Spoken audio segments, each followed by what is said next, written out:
content creator ka, sigurado ako, nakarelate ka dito. Minsan napapatanong ka, bakit ganito? Ang sipag ko naman. Pero ang totoo, hindi ka nag-iisa. Maraming creators ngayon, pari-pariho ng concern, pari-pariho ang reklamo. Una, mababang reach.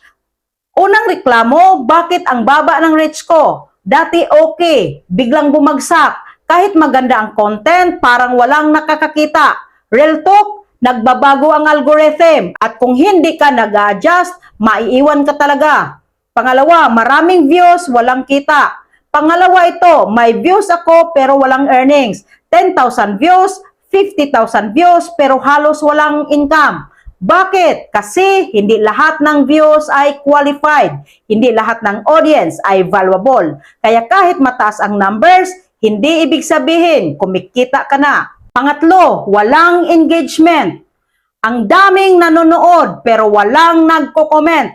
Tahimik ang audience, walang interaction. At kapag walang engagement, bababa ang reach mo lalo. Kaya mahalaga, hindi lang pinapanood, kundi kinakausap mo rin ang audience mo. Pang-apat, burnout or pagod.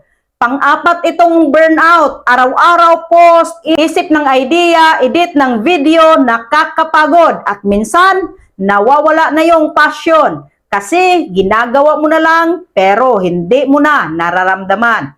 Panglima, comparison or inggit. Pagkukumpare sa iba, bakit siya ang bilis, sumikat, bakit ako hindi? At dito nagsisimula ang duda.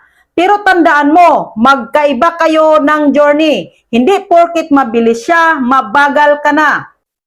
Pang-anim, hindi alam ang direksyon.